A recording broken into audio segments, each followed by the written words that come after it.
Fair Play, a novel by Pete Fisher. Chapter 10, Demos and Dustbins. It was the end of the spring vacation. The landlady at the flat told Martin, Tim and Kevin that their tenancy was terminated. The main reason was the constant loud music. The hallway probably reeked of hash too. Tim simply moved back home. Kevin got a room in the halls of residence, and Martin moved in with Vince, the hash dealer. He happened to have a room free in his first floor flat. It wasn't far from where they'd lived, on the other side of the park. Martin got the room at the back of the house, overlooking the garden. Vince had the main bedroom at the front, overlooking the street. His dad was a diplomat. Vince had lived in Hong Kong for several years. His room had an oriental flavour, with coloured silk throws and Chinese watercolours. He also had a good stereo and a lot of great West Coast music. In place of aspidistras, Vince had marijuana plants lined up on the windowsills overlooking the street. Martin was keen to get back to Chris, but Vince didn't have a phone. He had to go up to the phone box at the end of the road to make the crucial call. "Hey Chris, it's Martin, remember?" "Oh, hi, good to hear from you, mate." "Listen, the others don't feel up to a studio session. I'm just phoning to say I'm definitely interested if you still want me." "That's great, Martin. It was you I really wanted anyway. My manager guy's putting up a small budget. I can get a bass player and a drummer for a day. We'd have to meet up at my place first so I can play you the songs. There's just 2 to begin with. Give me a ring this time next week, okay?" "Okay, speak to you then. Bye."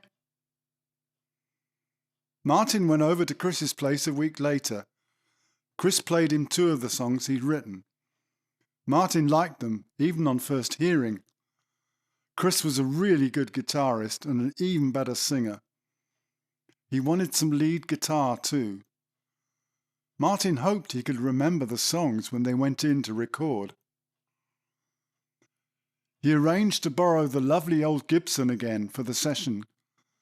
It had a proper battered hard case that looked like it had done hundreds of gigs. Martin felt like a real pro when he got into the tube that day. He put the guitar case between his knees and hugged the neck with both arms. People stared. Maybe they thought he was famous. It was a little basement studio in the heart of Soho. The drummer was already down there in the semi-darkness.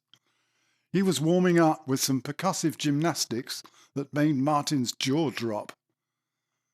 He got up from his stool and introduced himself as Keith. He was a friendly, long-haired fellow without a hint of aloofness. Chris came out of the control room to greet Martin. The bassist arrived a while later. Chris introduced him as Dave. The session got underway. Chris played the songs he wanted to demo on acoustic guitar first. Then he sang and played the studio piano. Keith and Dave played along.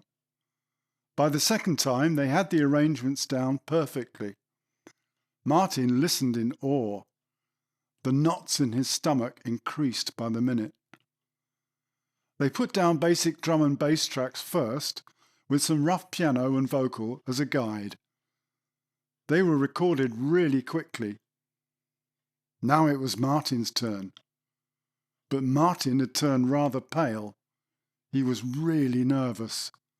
He wasn't feeling too good. "Sorry, Chris, I think I'm going to throw up." Martin dashed out of the control room into the tiny toilet behind. He let go of his breakfast rather noisily. He came back in a couple of minutes, feeling very sheepish and embarrassed. "Don't worry, Martin, happens to the best of us." The engineer grinned and gave him a glass of water. Martin needed a little time to recover. Chris suggested they take a short break. Dave the bassist took pity on Martin. Come on, mate, let's go and get some fresh air and a coffee. Martin nodded. They went upstairs and outside together. They walked a little way along Denmark Street to the cafe on the corner. Dave got the coffees in. He came back to their table and sat down. First time in the studio? Yes, it is. I feel really silly now. Don't worry, mate. Even famous people get nervous. Studios do that to you. You in a band? Well, not right now, actually. I'm at college. How about you? No time for a band. I play with all kinds of people. I do sessions and live stuff. Dave wasn't boasting. Martin tried not to be too surprised. On the way back to the studio, they paused to look in a couple of second-hand guitar shop windows. Martin wanted a Gibson of his own. He felt a whole lot better now. Martin put down some tidy rhythm guitar, then they moved on to the solo guitar parts. To record, he sat in the control room with the engineer and Chris. They plugged the Gibson directly into the desk. This meant he wasn't all alone in the main room with a pair of headphones. He could listen on the big speakers. Chris could coach him bit by bit through the lead parts. Martin came up with some nice hooks that were just what Chris wanted. Chris was really encouraging, so was the engineer. They both complimented his playing. By the end of the session, Chris seemed really pleased with the results. Martin listened proudly to his guitar on the rough mix. He'd have to wait to hear the finished versions. Nice one, Martin, you did well. Give me a ring in a couple of weeks. We'll see what happens next. I might need you again. The next time Martin rang, Chris said he was taking the demo round to record companies and publishers. He'd be in touch. For now, Martin just had to wait and hope the phone would ring. It was summertime. For Martin, the living was anything but easy. It was Monday morning, around 7:30. Most people would be waking up gently to tea and toast. Martin had been at work for an hour now. The heat wave showed no sign of surrender. It was already about 90 degrees. It would probably get at least 10 degrees warmer by mid-afternoon. Emptying dustbins was a dirty job, but someone had to do it. The refuse truck had crawled along the first 4 or 5 streets on the round. Now it drew alongside a row of shops. Martin hurried down the alley and round to the back of the Chinese restaurant. He swung one metal bin up onto his shoulder with his right hand and struggled to pick up a second with his left.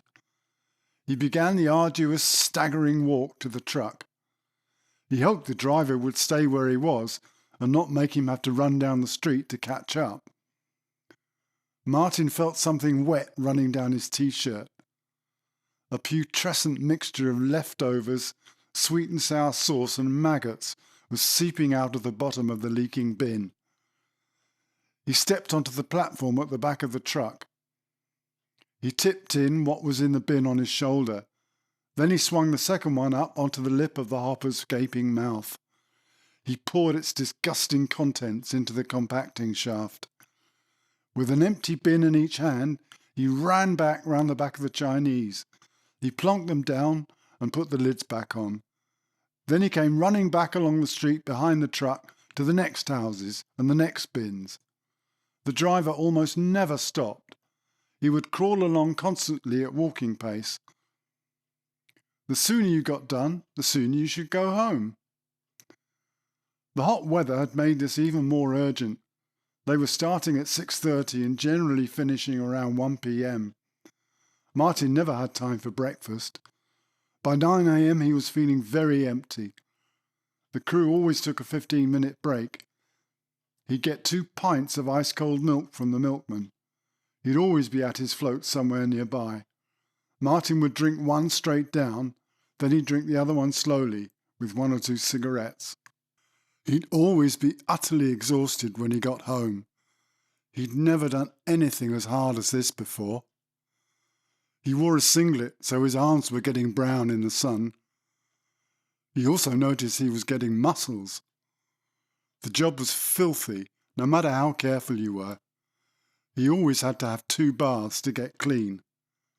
He'd soak in warm, soapy water for half an hour first, with a cup of tea and a joint.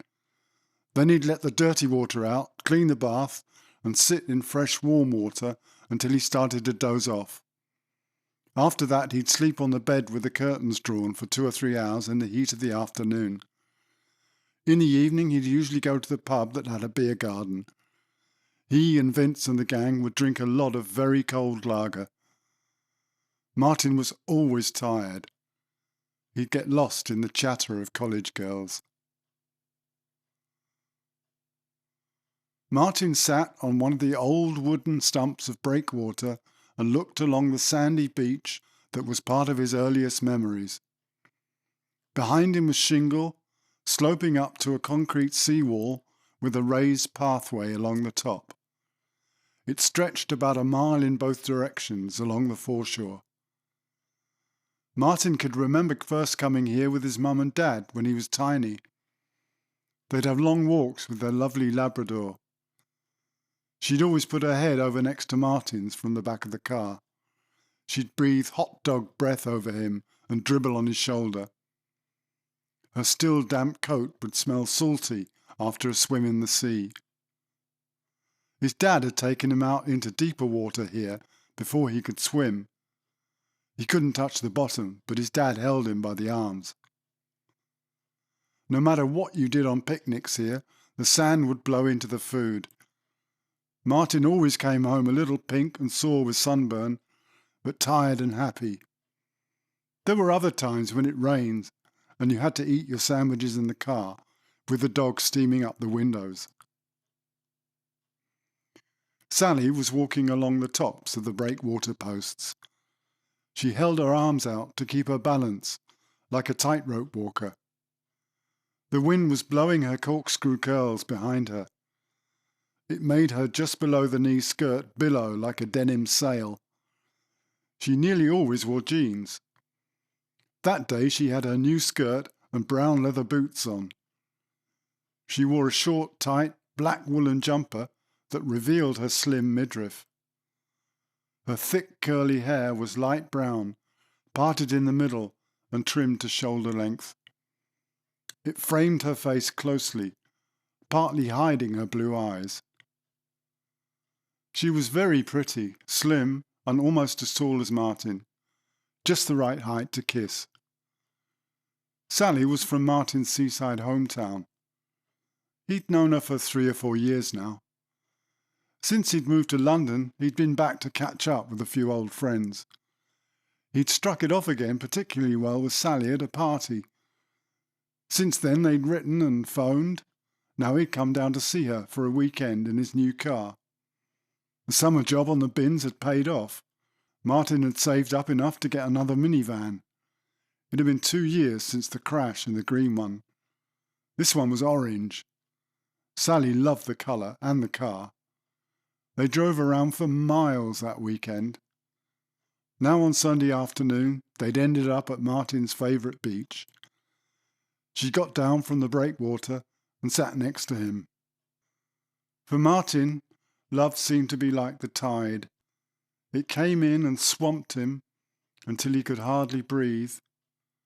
Then it left him high and dry.